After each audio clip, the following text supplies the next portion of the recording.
जय श्री राम। ये है बिसरख, एक छोटा सा गांव। अगर मैं आपसे कहूं कि लंकापति रावण का जन्म भी उसी राज्य में हुआ था जहां प्रभु श्री राम जन्मे थे, तो क्या आप यकीन करेंगे? कहते हैं रावण ना होता तो रामायण भी ना होती।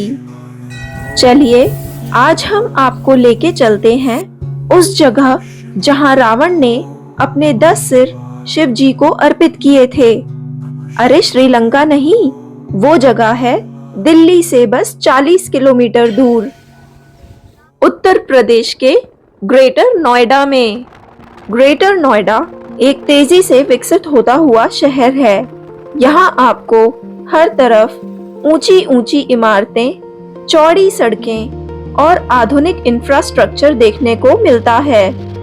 ग्रेटर नोएडा को अच्छी प्लानिंग के साथ बसाया गया है। सेक्टर सिस्टम, चौड़ी सड़कें और हरियाली इसे काफी व्यवस्थित और साफ सुथरा बनाती हैं। यहाँ कई इंडस्ट्रियल एरिया और आईटी कंपनीज भी हैं, जिससे रोजगार के अवसर बढ़े हैं। नोएडा सेक्टर 51 से ग्रेटर नोएडा तक मेट्रो की एक्वा लाइन चलती है, जिसका लास्ट स्टेशन है greater Noida depot station, sector MU2।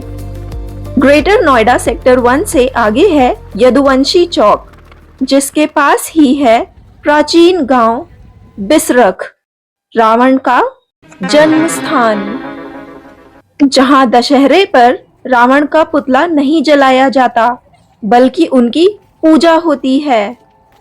अगर आप बिसरख गांव की तरफ से आते हैं तो प्राचीन शिव मंदिर के पिछले गेट से एंट्री होगी, और अगर मेन रोड से आते हैं तो सीधा मंदिर के फ्रंट गेट पर पहुंच जाएंगे, जिसके ठीक सामने माता पार्वती का मंदिर है। आप सोच रहे होंगे कि इस शिव मंदिर में ऐसा क्या अलग है, तो बता दूं कि यह शिव मंदिर इतिहास के सबसे महत्वपूर्ण और निर्णायक हिस्सों का साक्षी रहा है। चलिए आप और हम मिलकर देखते हैं कैसे। सबसे पहले हम चलते हैं प्राचीन शिव मंदिर के उस भाग में जहां महादेव, लंकापति रावण और उनके पिता विश्वश्रवा से लेकर कलयुग के विष्णु अवतार कल्कि भगवान के दर्शन करने को मिलते हैं। मंदिर हर दिन सुबह 5 बजे से दिन के 12 बजे तक और फिर शाम के 5 बजे से रात के 9:30 बजे तक दर्शनों के लिए खुला रहता है। यह मंदिर इसलिए भी खास है क्योंकि यहाँ उन देवी देवताओं के दर्शन भी होते हैं जिनके मंदिर बहुत कम देखने को मिलते हैं।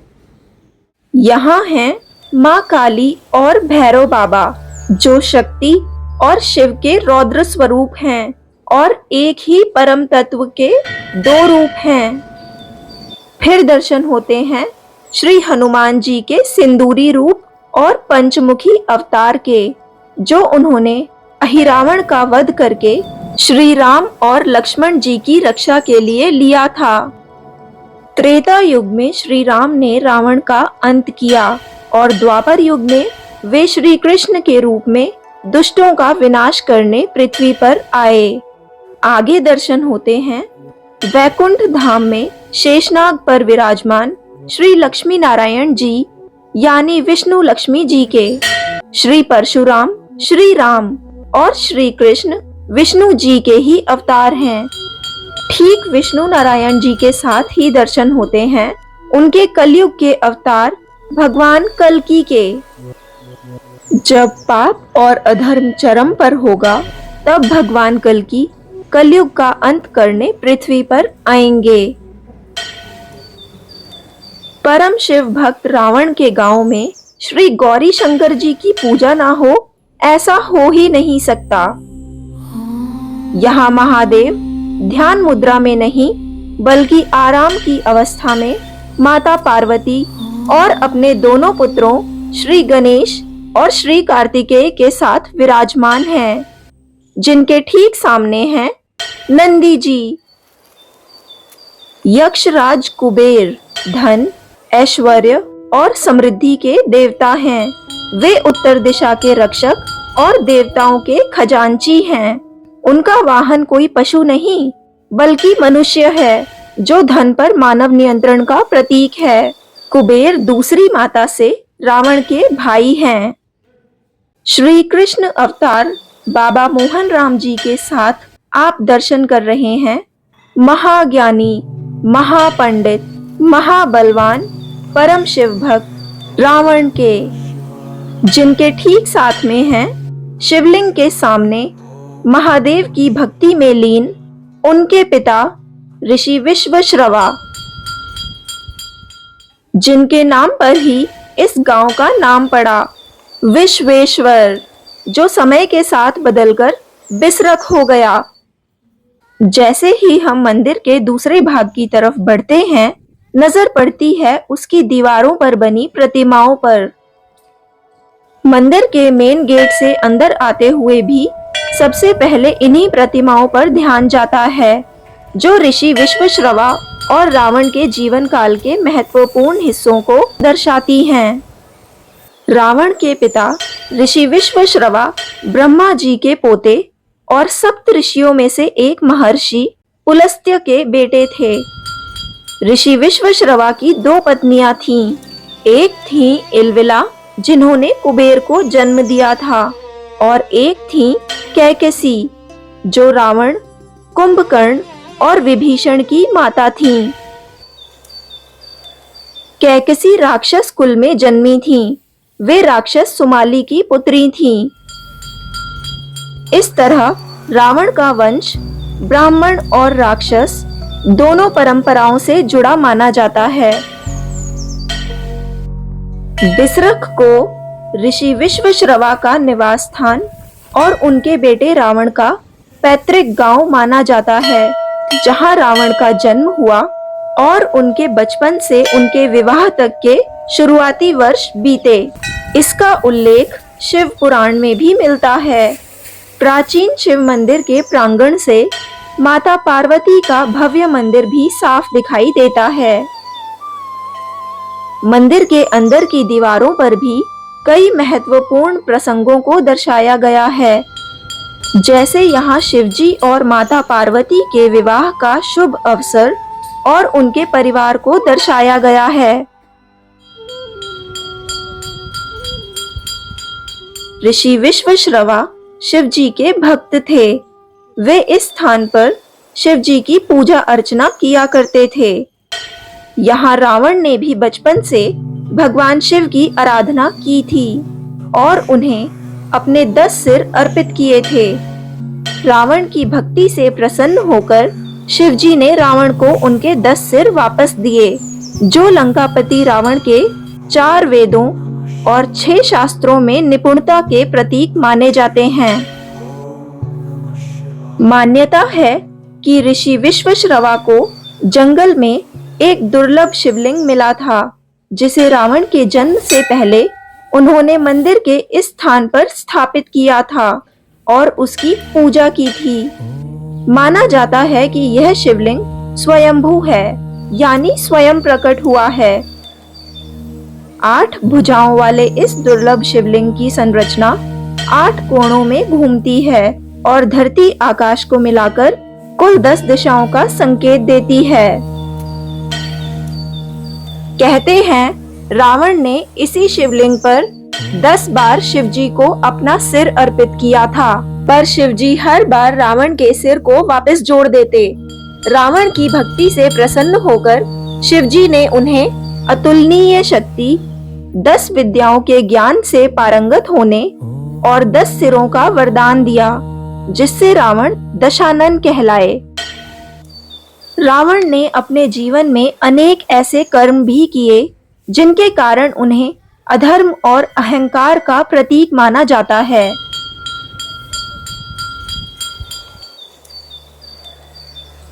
एक बार भगवान शिव ने माता पार्वती के लिए विश्वकर्मा से सोने की लंका बनवाई और गृह प्रवेश की पूजा के लिए ऋषि विश्वश्रवा को बुलाया। दक्षिणा में ऋषि विश्वश्रवा ने शिवजी से वही स्वर्ण नगरी मांग ली। इस तरह लंका पहले कुबेर को मिली, बाद में रावण ने अपने भाई कुबेर से बलपूर्वक लंका और पुष्पक विमान छीन लिया और अपने परिवार के साथ लंका चले गए, जहां उनका वंश आगे बढ़ा। रावण के अंदर राक्षसी प्रवृत्ति भी थी और एक महाविद्वान और महापंडित के गुण भी थे।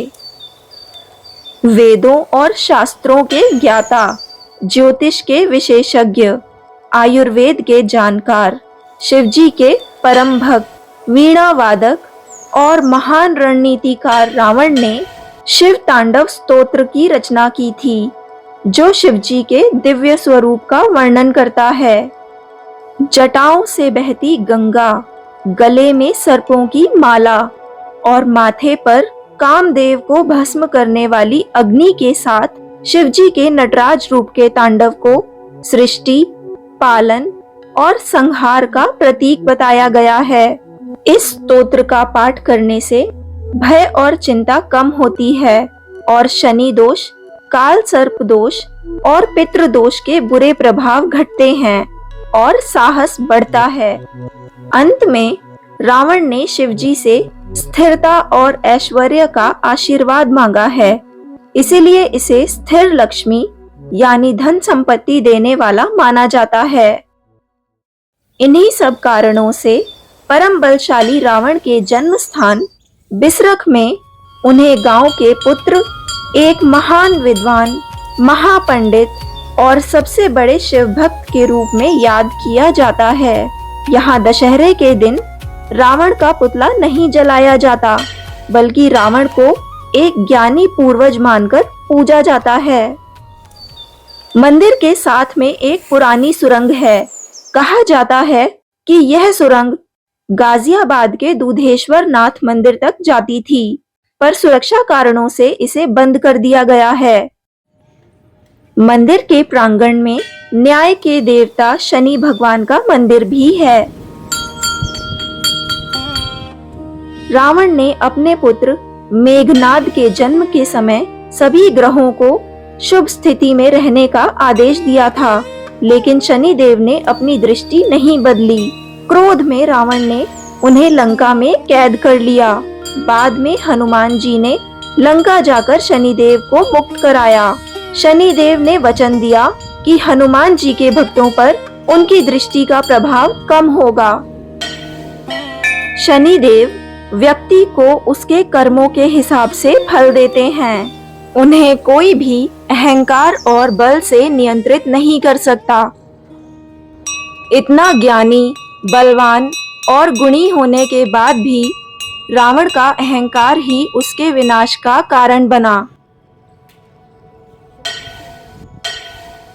पुराणों में उल्लेख है कि रावण के 1 लाख पुत्र और 1.25 लाख नाती थे। यह प्रसिद्ध कहावत अहंकार के विनाश को दर्शाती है।